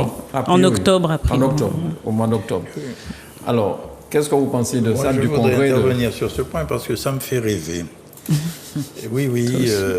J'aime bien Philippe, quand il commence comme ça. Ah, je rêve souvent, d'ailleurs ça se voit, il paraît-il. Bon, je plaisante. Non, parce que Michel le dit, nous sommes en situation de sous-développement et qui peut, mieux que nous-mêmes, n'est-ce pas, voir l'horizon et établir les réalités. Bien. C'est ce que le docteur Aliker disait, je crois. Nous sommes les premiers spécialistes, c'est évident. Mais on le dit, il serait temps qu'on agisse, de le faire. Je m'explique. Effectivement, il y a eu des événements extrêmement importants. Serge Letchimy, président des RUP, des RUP. À cette occasion-là, il a réuni les régions d'outre-mer. Et il y a la déclaration de Fort-de-France, qui est très importante. On commence par là. C'est-à-dire voir un peu notre réalité, la voir, et la faire voir telle que nous la voyons. Okay, c'est le point de départ. Et la poursuite, c'est le Congrès des élus. Et le Congrès des élus, bon, vous savez, c'est pas une institution qui décide, pas du tout. C'est le point de départ d'une réflexion, de l'établissement d'un bilan, et avec la société civile, parce que c'est prévu de façon large, eh bien, arriver à un bilan de la société économique et les perspectives. Et d'ailleurs, il a commencé son congrès avec une belle formule de Fanon. Chaque génération a sa mission et il suffit à chacune d'entre elles de voir les moyens pour la réaliser. Et dans cet esprit-là, je crois qu'il ne faut pas rater le coche. C'est l'occasion pour nous, Martiniquais, de nous pencher sur tous nos problèmes, non pas faire le bilan, collationner, on collationne, n'est-ce pas? Mais surtout de voir les perspectives qui s'offrent à nous. Et je vais essayer de me faire comprendre, parce qu'on nous balance des âneries. Je reviens sur l'octroi de mer, qui est vraiment un exemple, là, croyez-moi, qui est scandaleux, où on nous fait injure à nous, région d'outre-mer, région ultra-périphérique. Alors, comment l'octroi de mer, c'est Colbert qui l'aurait créé, fumisterie, et l'octroi de mer, c'est les pensionnats de Rome, c'est les droits de port des villes romaines. Bon, ok, au Moyen-Âge, octroi municipal, supprimé en 1943 par Laval. Ici, c'était les octrois d'outre-mer, les octrois de l'octroi de mer, 1819, 1829, donc Colbert n'a rien à y voir. Donc, mais il a été maintenu, l'octroi de mer, parce qu'il répond à une réalité, effectivement, d'autonomie fiscale. Bien sûr, ça arrange certainement l'État français qui aura l'occasion de donner moins. Mais chaque fois, on critique cela en disant « mais on prévoit l'octroi de mer pour 5 ans ou pour 10 ans ». Voilà. Alors, et c'est là qu'on nous méprise, nous. Pourquoi? Vous relisez les textes, les différents textes, les différents traités, on vous dit ceci. Ouais. Vu la situation particulière de nos régions, insularité et éloignement, vous avez droit à la différence. Bon, droit à la différence, en principe, c'est pérenne. C'est dans le cadre de l'autonomie. Droit à l'égalité, droit à la différence, les deux choses se rejoignent. Mais, nom de Dieu, pourquoi revoir tous les 5 ans ou tous les 10 ans? Ça veut dire quoi? Ça veut dire que nos territoires, tous les 5 ans ou tous les ans, risquent de se rapprocher du foyer hexagonal. Non, c'est pour le cas de nous près de l'île de Noirmoutier. Peu importe. Mais il est temps que ça s'arrête. Et il faut que nous tous, Martiniquais, praticiens, théoriciens, retraités, nous puissions participer à ce travail et dire et établir les réalités et donner des perspectives. Parce qu'il y a des perspectives de développement fantastiques dans notre pays, n'est-ce pas, avec les possibilités d'énergie nouvelle. Donc ça là nous appartient. Et j'espère que le Congrès poursuivra sa tâche. Ça n'est pas demain qu'on trouvera les solutions. Bien sûr, des politiques critiques, certains politiques critiques, mais je trouve que c'est la première fois qu'il y a cette démarche aussi là. Je veux dire par là, le Congrès n'est pas là pour dire on veut tel cadre plutôt que tel cadre. Non, c'est nous qui devons réfléchir à notre développement et voir effectivement les compétences et les pouvoirs qu'il conviendrait de mettre en œuvre. Voilà. Comment le grand public martiniquais peut adhérer ou bien peut travailler à Il y a plusieurs méthodes, il y a plusieurs procédures. Mais moi, je ne suis pas à la collectivité territoriale, je ne sais pas comment c'est organisé. Mais aucune des personnes là aujourd'hui n'est en collectivité. Si. Vous avez en collectivité? Je travaille en collectivité. Ah oui, on parlait de la CTM, pardon. Oui. Oui. Non, mais attends, je peux te donner un élément de réponse. Oui. Il est prévu quand même que d'ici le mois de septembre, il y aura des ateliers. Et dans ces ateliers, on va faire venir on va élargir. Bon, il y a le cercle des élus, des parlementaires, etc. Et on va faire venir des experts dans certains domaines, des personnes, des sachants. Des sachants de chez nous aussi. De chez nous. Pas hexagonaux seulement. Pas des Uber, des Uber qu'on va nous envoyer. Bon. Bien. Non mais comment? Mais c'est ça. Oui. Mais c'est ça qui vivait ça. Oui, mais à chaque fois, pourtant, on voit quand il y a des assistances à maîtrise d'ouvrage, même si on a les moyens de verrouiller un peu, on voit quand même que et tout parti confondu. Mais est-ce que vous parlez déjà on est sur le Congrès. Vous parlez déjà de spécialistes qu'on va faire venir d'ici de métropole.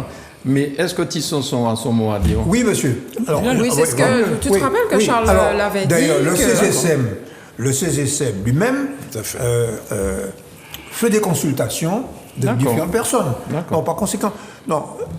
Et tu vois, et une fois que ces choses-là seront bouclées, il y aura une consultation des Martiniquais. Un référendum? Mais bien sûr. Ok. Tout dépend. Mais oui. Bon, par conséquent, d'ailleurs, ils ont fait venir le docteur Lise à l'ouverture de ce congrès. Pourquoi?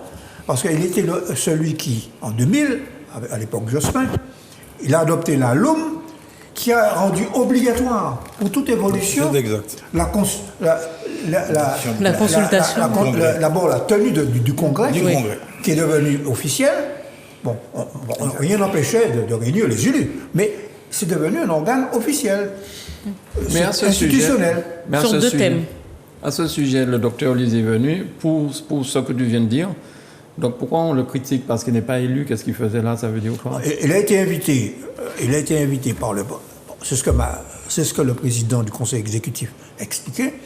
Il a été élu à plusieurs titres. Un, en tant qu'auteur de la LOM.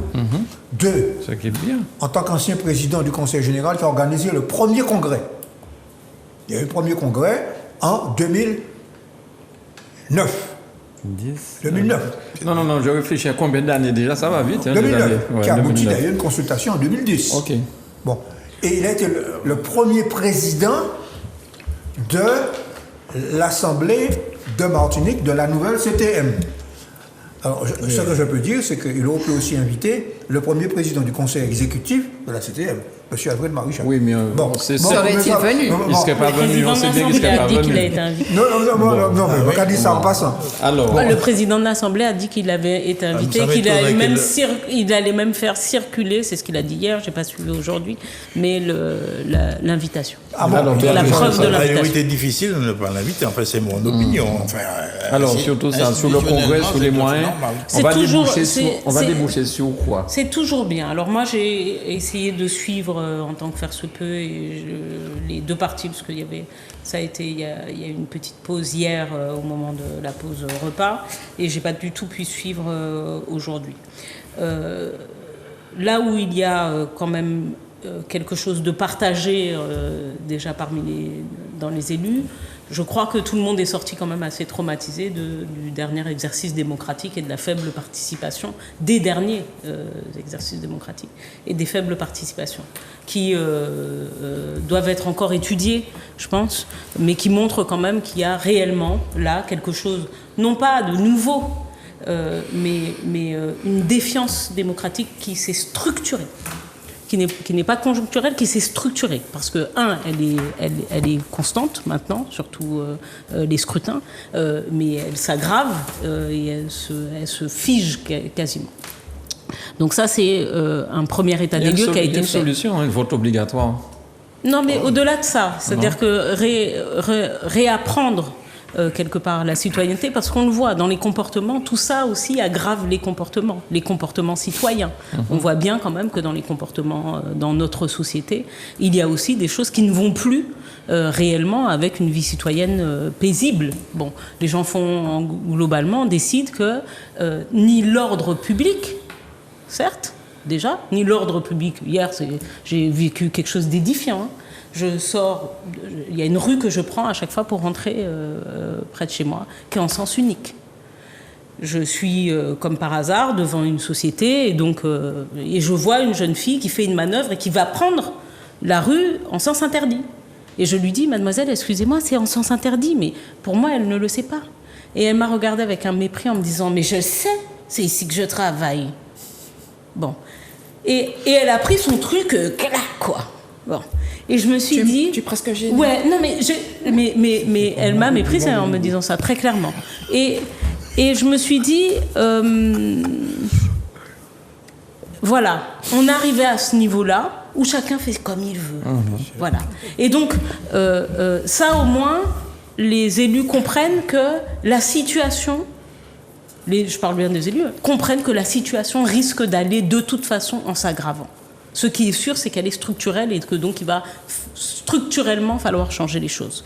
Ce qu'ils ont compris également, c'est qu'on ne peut pas rester, parce qu'ils l'ont tous évoqué, hein, donc ils l'ont compris et le verbalisent, j'espère, on ne peut pas rester dans des constats permanents. On ne peut pas évoquer les difficultés et ne faire que ça.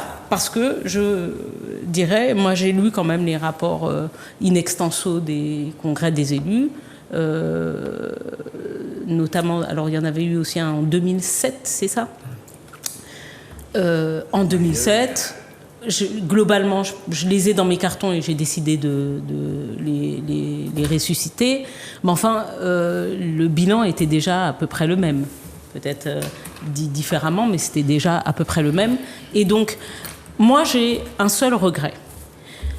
Le regret que j'ai, c'est que, oui, il faut qu'on s'attaque à la relation qui est une relation très malsaine depuis trop longtemps avec l'État français. Et sa manière, finalement, mais c'est d'autres régions de France sont susceptibles de le dire, hein, mais chez nous, elle est aggravée.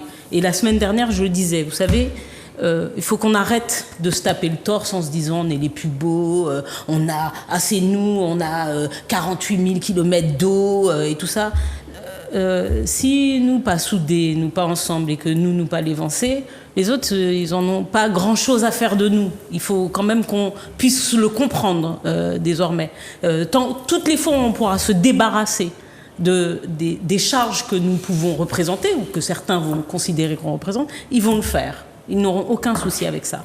Donc c'est à nous aujourd'hui d'être dans la qualité, dans l'exigence, parfois même dans l'exigence d'excellence, et pas du bon constat.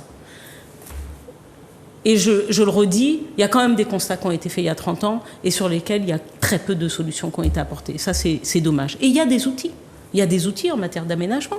Il y a des outils en matière, tout à l'heure j'en discutais, mais il y a des outils en matière de services publics. Sur la mobilité, il y a des outils, mais je vais vous dire aussi ça, pour travailler dans les collectivités, et je garde ma discrétion professionnelle, mais enfin quand vous arrivez à mettre en place éventuellement des réseaux de transport en 4 ou 5 ans, ça veut dire que c'est de la volonté politique. Si vous n'y arrivez pas, c'est que vous n'en avez pas. C'est ça la réalité. Bon, voilà. Alors pour moi, un petit peu comme ce que disait Philippe, pour moi c'est le point de départ de quelque chose d'important. Et vraiment, J'attends, j'ai pas envie d'être naïve, mais j'attends des résultats de cette affaire. J'ai eu l'impression, alors je me suis dit peut-être que c'était moi qui avais mal compris, qu'il y avait eu une évolution dans l'orientation de ce congrès. Au départ, on avait plutôt parlé d'habilitation, de choses qui nous concernaient, nous Martiniquais, et j'ai vu qu'il y a aussi cette petite évolution sur, en fait, répondre aux urgences des Martiniquais. Ce qui me semble quelque chose de positif aussi, hein. Répondre aux urgences des Martiniquais, la vie chère, les problèmes économiques, l'éducation, l'économie bleue, l'environnement, en fait, tout un ensemble de points. Il y en a 21. La sécurité. J'ai vu qu'il y a quand même beaucoup de points et j'ai vraiment envie que d'ici octobre, disait Béatrice, on puisse avoir un développement suffisamment important de chacun des thèmes pour pouvoir être en capacité de faire des propositions, parce que c'est ça qu'on va regarder derrière. On va regarder des propositions, parce que les constats, ben oui, on les a faits. Vous connaissez tous peut-être la chanson de, comment il s'appelle, Tony Chasseur, Roro Marotte, où il décrit un jeune qui travaillait bien à l'école et puis qui finalement n'a pas pu continuer et puis qui s'est plutôt mis à l'écart de la société. C'est des vieux constats, quoi. On sait déjà les problèmes de cette société, même si il y a encore plus de problèmes et d'avantages, notamment en termes de sécurité. On en a déjà beaucoup parlé sur ce plateau. Il y a encore davantage de problèmes, mais les constats, globalement, on les a. Et moi, j'ai pas envie qu'on reste dans le constat parce qu'il faut proposer des solutions. J'attends des solutions et je serai particulièrement attentive à ce que sera dit en matière d'éducation. Vous imaginez bien. Et puis j'attends aussi de voir quels sont les spécialistes, parce qu'ils ont parlé de forces vives aussi qu'ils allaient auditionner et solliciter pour pouvoir, parce qu'il y a des politiques, mais il y a aussi des spécialistes de certaines questions. Donc c'est important aussi d'avoir l'éclairage de cette expertise. Donc j'attends aussi de voir précisément ce qui sera fait. J'en attends peut-être un peu trop, mais notre territoire est tellement perclus de problèmes aujourd'hui que je me dis que si on ne se penche pas précisément sur nos difficultés, même si les constats sont faits, mais qu'on essaie de trouver des solutions à partir de ces constats-là. Parce que s'il s'agit encore de faire des constats, par contre là, sincèrement, moi je serai la première à dire ça suffit quoi, le blabla, mais j'ai vraiment envie de croire qu'il y aura des solutions qui seront proposées et que ça va donner lieu à un certain nombre d'habilitations aussi, parce que c'est de ça dont il fallait parler aussi derrière. C'est d'avoir aussi la possibilité de légiférer sur un certain nombre de choses qui nous concernent pour le bien de notre territoire que nous connaissons, que nous sommes les seuls à connaître aussi bien. Juste quand même, rappeler, le Congrès, dans sa forme juridique, celle qui existe aujourd'hui, est peut-être convoqué pour deux choses, parce que du coup, vu qu'il est légal, il a quand même, il doit prendre une certaine forme et un sens.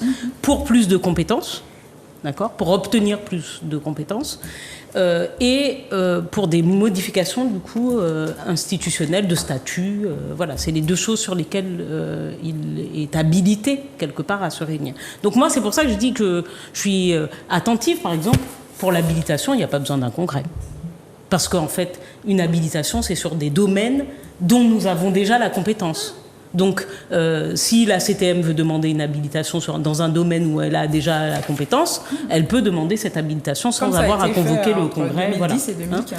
Mais le Congrès est tout simplement un espace de discussion. Il y a des objectifs, bien sûr. Mais c'est l'occasion. Le président lui-même l'a rappelé en disant attention, on se donne l'opportunité de discuter, mais nous sommes dans un espace tout de même qui est cadré et défini par la réglementation pour s'interroger ou en tout cas apporter après un résultat, une réponse à deux choses singulièrement, à notre volonté d'augmenter, d'obtenir des ou pas, d'ailleurs ça peut être pas. Et éventuellement notre volonté de proposer une je crois que c'est plus large, c'est plus large, effectivement c'est ça. Mais je crois qu'aussi qu'on va arriver à des propositions, on ne peut pas savoir à quoi on va arriver. Mais à ce moment-là, ce sera un rapport de force avec l'État. Il y a des propositions qui seront faites, que nous avons trouvées, et à ce moment-là, on va entrer dans une discussion avec l'État français. Et nous verrons bien, n'est-ce pas, comment les choses seront admises. Alors, c'est l'occasion de discuter pour pouvoir voir aussi vers où on va et vers quelle habilitation on va. Et puis, même si ça n'est pas nécessaire, comme l'a dit Béatrice. Mais c'est l'occasion d'en discuter. Mais c'est surtout se dire qu'à partir du moment et au terme d'un tel exercice qui a vocation quand même à durer suffisamment longtemps, s'il y a un consensus qui est trouvé alors un consensus, encore une fois, sur la forme, n'oubliez pas quand même que le Congrès et les décisions... Oui, mais juste pour expliquer quand même, c'est tout le monde, mais c'est quand même à la proportionnelle des élections. Donc il y aura un consensus, mais on ne sait pas comment les décisions seront arrêtées, votées au final. Pourquoi tel cap, pourquoi pas tel cap, enfin voilà. Bref, alors, on en rediscutera. encore, s'ils n'ont pas eu besoin de congrès, le Front de Libération Nationale Corse revendique ce lundi dans un communiqué 16 attentats perpétrés contre des résidences secondaires et dénonce la disparition du peuple corse. Et un hommage à Yvan Colonna. Oui, un hommage à Yvan qui a été Colonna. fait à Corse Matin. Tu sais, les Corses, ils ont les moyens de se faire entendre. Hein. Ils ont des moyens d'expression extrêmement bruyants. Enfin, ils ne lésinent pas dessus. Comment ? Ils ne lésinent pas. Je n'ai rien dit, je n'ai pas apporté. Non, mais tu as dit qu'il a des moyens. Ils ont des moyens. En tout cas, c'est toi qui sais, mais j'ai l'impression que moi, ils ne lésinent pas sur les moyens. Mais dans le même temps, il y a des publicités qui apparaissent. J'en ai reçu 2 ou 3 ce matin. Proposition d'investir, n'est-ce pas, en Corse, dans des résidences de vacances. Ah. Oui, mais... Tu as compté ton argent? Mais en Corse, même s'ils sont plus proches de la France, ils touchent beaucoup plus d'argent que nous, hein, concernant la continuité territoriale 600 et euros compagnie. contre hein. 60. 600 euros par habitant Par par habitant. an contre 60 Et ils en sont Martinique proches par habitant. Ils sont proches de la France, Oui. nous qui sommes à 8000 km. C'est la continuité territoriale, ils sont à 600 euros, Ben donc voilà. les bateaux sont quasiment gratuits. Ils sont à 600 euros. Donc Philippe disait par habitant et que par ça an. s'entend. Bon, je crois que ça s'entend depuis Paris, les revendications corses. Mais oui, mais je ne sais pas, Michel, tu peux nous expliquer comment s'applique la continuité territoriale. Ok, il y a des fonds qui sont versés à la collectivité. Alors, ce sont Par des l'État, fonds. notamment. Ce sont des fonds. En ce qui concerne la Corse, ce sont des fonds qui sont versés aux compagnies maritimes qui assurent le transport des marchandises et vers la Corse. Hein. Bon, il y a une société qui s'appelle la SNCM. C'est ça, SNCM. Bon, c'est comme ça que ça se passe. Bon. Le problème, c'est qu'en Martinique, la continuité territoriale s'exerce de 2 manières. C'est d'abord, c'est par la DOM. C'est des sommes qui sont versées à des personnes qui vont se déplacer. Et puis, il y a des contributions au fret maritime aux entreprises. Alors, c'est versé à la fois par la France et par l'Europe. Bon. Donc, mais il n'y a pas un budget consacré au transport maritime, ce qui explique d'ailleurs pourquoi la semaine dernière, on a discuté de la baisse des 500 euros par conteneur de CMA-CGM. Et moi, je me suis posé la question, est-ce que ce n'est pas un piège qui nous est tendu en disant continuité territoriale, ce qui permet à la CMA-CGM de continuer à nous pressurer? Bon, on peut se poser la question. Mais encore une fois, regarde, tu vois, tu l'as dit, aide aux entreprises rapidement, très rapidement, mais c'est l'efficacité de nos politiques publiques. Encore une fois, donc on verse à des entreprises qui importent des biens, des fonds pour les aider à ce que le transport maritime soit moins cher, ou aérien d'ailleurs, d'accord ? C'est une enveloppe. On ne dit pas, mais c'est une enveloppe globale qui est déterminée. Alors, on ne sait pas trop comment, mais en gros, en 2020, il peut y avoir 10 millions et en 2021 ou 2022, il peut y avoir 9 ou 8 millions. Les entreprises font leurs demandes. Le temps d'instruction, c'est entre 18 et 36 mois. Qu'est-ce qui se passe ? Tous les entrepreneurs le savent. Tu reçois une recette qui est déconnectée de tes comptes. Ça passe en quoi ? Recette exceptionnelle. Donc c'est déconnecté du prix de vente. C'est-à-dire que finalement, là où ça avait un intérêt, notamment l'intérêt c'est l'usager final, c'est-à-dire le client, là où ça avait vocation à faire baisser le prix d'achat dans les rayons, eh ben ça ne l'a pas. Mais par contre, ça a vocation à enrichir les gens, parce que ça a vocation à enrichir certaines entreprises qui reçoivent des recettes exceptionnelles et qui les mettent donc en recettes exceptionnelles. Mais ces fonds, qui les accorde ? C'est la collectivité territoriale, l'État ? D'où viennent-ils ? On émarge. Et essentiellement, pour l'outre-mer, c'est un poste du budget du ministère de l'Outre-mer. OK ? Bon, alors, en ce qui concerne le fret, c'est à la fois, c'est essentiellement par le canal des fonds européens. OK ? Bon. qui les Bon, instruit. en ce qui concerne la Corse, je pense que c'est budgétaire. D'accord. Bon, alors, ceci dit, je maintiens la question que je me pose. S'agissant de l'outre-mer, et compte tenu de ce que nous avons dit de l'ancienneté de ce monopole, qui est consubstantiel à la création de la colonie, faut-il donner de l'argent à la CMA, CRGM, je suppose, sans même qu'on ait d'ailleurs la capacité juridique de contrôler la répercussion, parce que nous n'avons pas du tout, là, tu as raison, on n'a pas d'outils juridiques pour aller contrôler. Est-ce que, si je donne, je prends l'exemple, pour un conteneur de 10 000 €, si je donne 2 000 €, est-ce qu'il va être répercuté dans le prix du conteneur? On ne sait pas. Bon, on ne sait pas. Donc, c'est une question, voici le genre de question dont doit s'emparer le Congrès, en écoutant, en auditionnant des gens qui connaissent la question. Ah oui. Et oui, parce qu'avant de formuler une revendication, il faut faire le tour de l'aspect économique, l'aspect juridique. Tout à fait. L'aspect juridique, c'est qu'aujourd'hui, Et le problème posé par l'État le français fonctionnement actuel. n'a pas de pouvoir en matière de fixation des tarifs maritimes. Alors, on a fini. C'est ça. On m'a déjà mis la lumière, mais je voudrais quand même dire 2 mots Je en n'ai rien attendant. dit sur la Corse, hein. Vas-y, fais péter une bombe là sur la course. Vas-y. Non, parce que le sujet au départ, c'était quand même... La Corse. C'était pas seulement la Corse, c'était le Front de libération nationale. Oui, il a fait De la oui. Corse. Et je pense que c'est aussi par rapport à la situation de la Martinique que tu as voulu faire un Oui, petit bien sûr, parallèle. bien sûr. Il faut savoir aussi que le Front de libération nationale, depuis 2014, ils avaient décidé de déposer les armes. Ils ont eu 40 ans de lutte, 4500 attentats. Énorme. Donc là, aujourd'hui, après... Et puis c'est bizarre, après Colonna, tout ça... Et tu voulais que Philippe ait investi en Corse? Non, mais moi j'ai souri. Plutôt qu'il ressemble à Corse. J'ai souri. Bon, Parce que voilà, c'est bon après encore, ça, ils ont dit qu'ils vont reprendre les armes aussi. Ils ont dit qu'ils vont reprendre les Surtout armes. après Colonna. Après Colonna, pendant aussi, ils ont déclaré ce qui tue le peuple corse, c'est la France, le système économique mondial et une partie de notre peuple qui s'en fait complice. Tu te retrouves dans ça, Michel? Ça. Mais tout à fait. Les méthodes ne sont pas les mêmes, mais les problèmes ont une grande similitude. C'est même l'histoire. C'est le fait que Différencié. on applique à un territoire différent des lois qui sont faites pour un autre territoire. Discrimination. Bon, et alors, eux, ils attirent l'attention sur le fait que le sol, le foncier, Le jacobinisme français. que le foncier leur échappe. Bon, ils utilisent les méthodes qu'ils croient devoir utiliser.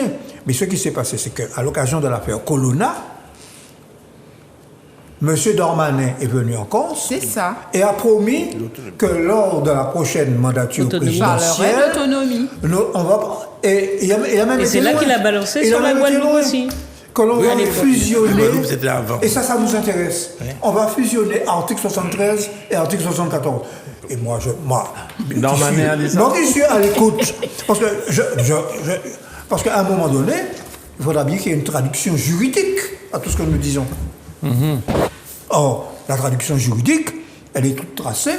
C'est une solution de ce type. Mais c'est très bien que Darmanin soit maintenant ministre article 75, quoi. Ben oui. L'outre-mer, les C'est outre-mer. possible. Ben oui, des C'est Outre-mer, possible. c'est bien. C'est Comme possible ça, on va parce le que mettre devant ses dires. assez paradoxalement. C'est lui qui... Dans l'histoire de la Martinique, c'est souvent des présidents de droite Oui, qui ont été moins jacobins que la gauche. c'était le cas de Chirac. Eh bien, alors, Traditionnel, bien sûr. en 2003, la révision constitutionnelle de Tout à 2003, c'est Chirac. C'est Chirac. Le gouvernement a annoncé le versement d'une aide alimentaire exceptionnelle pour faire face à la hausse des prix.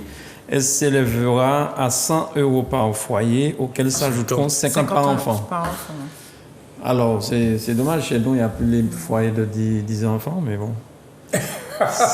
Mais bon, en tout cas, 100 €, enfin, on dit 100 €, ça paraît comme ça, mais 100 € c'est beaucoup d'argent pour beaucoup Oui, de mais c'est un personnes. seul mois, hein, tous les mois. Les Ah, gens c'est- sont en oui, difficulté. c'est- Hein. c'est À sur terme, cours, ce sera d'accord. C'est 30 une € à somme. peu près par, C'est tous les par mois mois. Non, C'est pas tous les mois, somme. c'est une en somme. attendant. Un versement. Ouais, D'accord. un versement. C'est 8 millions de ménages. Et Oui, puis oui, après, oui. c'est destiné à être mensuel. Mais c'est 30 € après. 30 Donc, euros. ouais. Là, c'est une aide exceptionnelle du fait de la hausse des prix, etc. Et j'ai envie de dire, et je suis sûre que Béatrice sera d'accord avec moi, pas assez. Ben, c'est au-delà de pas assez, c'est pas question de Mais pas pourquoi assez, vous- c'est qu'il faut mieux vivre aussi de son travail. Mais pourquoi vous dites- Tout à l'heure, on en a parlé. C'est-à-dire qu'on fait encore peser là où on doit regarder l'état de l'économie qui est moins en galère que l'état des personnes. On doit faire peser également. On avait proposé ça. C'était aussi les propositions, en tout cas portées à gauche, qui étaient celles de l'augmentation du SMIC. Et je rappelle, et vous parliez de gens de droite, je rappelle que le ministre de l'économie lui-même a invité lourdement les employeurs à augmenter leurs salariés. Alors plutôt que de dire nous demandons aux entreprises ou nous allons légiférer pour augmenter les salaires, on dit que la solidarité, rien que celle-là, donc tout le monde, doit aujourd'hui permettre aux gens de vivre dignement. Alors que, mais faites en sorte que ça se fasse aussi par le travail, que ça soit partagé. Non, mais là, c'est les ménages les plus modestes. Je Non, me mais demande, nous est-ce que avons- ceux-là, ils travaillent? Oui, Mais pour terminer, je- mais- alors il y en a mesdames, beaucoup. C'est Les 8 travailleurs millions de pauvres, hein. ménages et 14 Alors, millions de personnes. Michel, un point sur ça, Je et vais puis être on bref. arrête Je vais être parce que bref. là, oui. Bon, on a bien là une opposition de deux visions, une vision néolibérale et une vision, disons, socialiste. Hein? C'est que on préfère donner une prime, une aide à un moment donné, parce qu'il ne faut pas Mais qu'à oui, la mais il faut marmite bien. explose. Il faut bien. Bon, mais le problème, c'est augmenter les salaires et les revenus. Bon, et puis il faut Et bloquer les développer prix. l'emploi. Mais il faut bloquer les prix. Alors, on a parlé de ça la semaine dernière. EDF sera nationalisé. Oui. C'est une bonne nouvelle pour vous? Parce que l'État a déjà 84% du capital, je crois. C'est logique, hein, c'est logique. Bon, c'est la c'était déjà philosophie annoncé, de la conversion. Ils en ont mais parlé moi ce que je encore disais, aujourd'hui. oui, mais moi ce que je disais, c'est que ce qu'il ne faut pas masquer, c'est que malheureusement la libéralisation, on va l'appeler comme ça, d'EDF a été un échec, c'est tout. Et sur C'est les l'endettement après, qui fait c'est de que l'endettement aujourd'hui, et tout ils ça. reviennent à la Voilà, nationalisation. c'est 70 milliards d'endettement, donc on va récupérer tout ça. Donc finalement, là où on disait, parce qu'il y a quand même des gens qui ont touché, hein. Il y a quand même des actionnaires qui ont touché. Bien Et sûr. maintenant que la stratégie libérale de l'énergie n'a pas fonctionné, qu'il y a 70 milliards de dettes et qu'on a les vieux réacteurs, les machins, hein, Alors, Michel. on dit tiens, on nationalise, c'est parfait, voilà. Alors, moi, ce que je dis simplement, c'est qu'on devrait nationaliser la Sahara. Voilà. OK? Non, mais. Mais Non, mais s'agissant parce de que- l'EDF, il y a deux problèmes. Hein. Parce que Il y a- la question. il y a le problème de la nationalisation, moi je suis absolument d'accord, on ne peut pas aller, c'est évident dans la politique. Mais il y a un problème particulier au niveau de l'ETF ici. Quelques difficultés qui apparaissent à l'horizon. N'est-ce pas?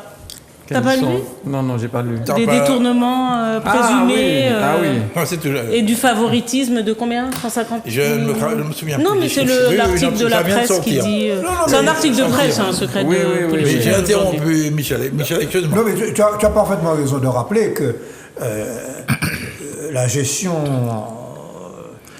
de EDF par le pouvoir n'a pas été comme il fallait. Mais c'est distinct du problème de la maîtrise de l'énergie son énergie, bien sûr, par tout la à fait. collectivité. Tout à Et pour la maîtrise de l'énergie, Ça, on est OK. et ce que je dis, c'est qu'il faut Nationaliser la Sahara. renationaliser la Sahara. Parce que la Sahara, au départ, Était c'était une nationalisée. entreprise. Et EDF aussi, d'ailleurs. EDF, oui. à l'époque. Par conséquent, et non seulement la nationaliser, mais que dans le conseil d'administration de la Sahara, eh bien, il y ait un représentant de la CTM. C'est ça qu'il faut faire. C'est qu'à chaque fois, nous devons faire un pas vers la responsabilité martiniquaise. Alors, Bien. je veux bien qu'on parle de l'EDF, mais parlons de la Sahara. Merci beaucoup à tous les quatre. Merci à toi. Alors, nos amis téléspectateurs qui nous regardent le jeudi habituellement, pardonnez-nous, nous sommes mercredi aujourd'hui lors de l'enregistrement. Donc ça, c'est déjà sur Internet et vendredi en télévision, vendredi 20h, samedi 18h et dimanche 10h du matin. Voilà, passez un excellent week-end. Nous sommes, Merci. c'est 14 juillet, vous avez Demain, défilé c'est là en 14 fait, vous juillet. avez défilé. Donc, Bonnes vacances à Les ceux qui militaires. vont passer des vacances. Je vais regarder le défilé quand même, et puis je vais écouter l'interview de Macron. oui, De de Macron, Macron, oui. oui. Parce que Il semblerait qu'il y ait une interview du nouveau ministre délégué aussi Ah, qui soit Caranco. annoncée. Oui. Ah oui, va. Ouais, faut écouter ces Oui, gens-là. tout Ah, à bien fait. sûr, c'est important. Toujours écouter. En tout cas, moi Faut je écouter voudrais, à votre nom, à notre nom à tous, saluer aussi tous ceux qui ont passé des examens Ah oui. cette année avec succès. On parle tout le temps des gens qui ont passé le bac, on parle souvent du bac, mais à l'ICAP, il y a toutes sortes d'examens. Oui, hein, donc, c'est vrai. Le bac professionnel, bac on en parle très professionnel, peu aussi. On n'a exactement. pas Donc publié félicitations à tous. Ça a été d'ailleurs les résultats On a publié les noms des bacheliers dans France Antilles. Je ne sais pas. de ces D'habitude, pas. ouais, c'est D'habitude, parce qu'on c'est ça, a Depuis mais- 2 jours. On a publié. Oui, oui. Ah, ça a pas été vu. publié. Oui, ça a été D'accord, publié. ok. Bon, je regrette qu'on n'ait pas publié les noms de ceux qui ont passé le brevet, puisque j'ai mon petit-fils qui a passé le brevet. Oh. Et qu'il a eu brillamment. Et qu'il a, Avec l'a eu. mention. Avec mention. Oui. Maintenant, il y a des Grand-père- mentions au brevet. Grand-père, on fait du karaté. Hein. Oui, le gars oui, est 6e dan ou 9e dan. hein. Alors, Ami. si tu permets, puisqu'on peut plaisanter, Bien sûr. il vient de passer sa ceinture bleue de karaté en même temps. Ah bon, tu veux pas que le gars réussisse ses examens? Les disciplinés. Merci à tous les quatre. Excellent week-end. Et puis, alors là, Merci. nous sommes partis. On se revoit. On se retrouve à la rentrée. Ouais, parce que toi, tu scolaire, vas faire je le tour crois. des yoles, tu vas partir Non, bronzer. non, je ne vais pas en tour Oui, des c'est Halles. ça, dis-nous, t'allais dire. Non, ça j'ai va dit il y laisser. a le tour des Halles. Moi, ce qui m'inquiète sur le tour des Halles, c'est... Allez, est-ce que je peux dire ça? Il y a trop d'incivilité. Avec On ceux y qui revient. conduisent des bateaux à moteur, Des des accidents. scooters, des Des accidents. accidents graves. Avec C'est pas l'alcool, d'aujourd'hui, ça. avec tout ça, donc je préfère m'en écarter. Donc je vais aller Mais- ailleurs. Tu vas suivre à la, Mais- Je vais, à la je télé. vais aller ailleurs. Et puis il y a aussi les afterioles. Aïe, aïe, aïe. Bon, Vous avez dû Là, c'est connaître notre ça. accident. T'as vu ça? J'ai vu ça. On aurait dû que tu connais ça. afterioles, oui, comme Et puis- nous avions On va ici, aller. nous avions ici quelqu'un qui en parlait tout le temps. Ah, Et c'est justement, vrai, et tu as c'est ton vrai. très bon ami qui sort en journal avec des Des photos. de très belles photos. Ah. Aïe, aïe, aïe. Qui pose Alors, problème il y a- des j'ai fois. même une photo là, C'est Edouard- ça. il y a même une photo Edouard de Lépine. Ah bon? À l'arrivée de Tour des Halles. Il avait son t-shirt. Ok, j'ai vu. Allez, En tout bon cas, bonnes week-end à vacances tous. à toutes Voilà, et à merci tous. beaucoup. Et à tous vous et à aussi. toutes. Merci beaucoup. Et puis, vraiment enchanté d'avoir travaillé avec vous cette année. C'était Eh super. ben, merci beaucoup. Merci à toi, Mélanie. Moi aussi, je te À bientôt. remercie.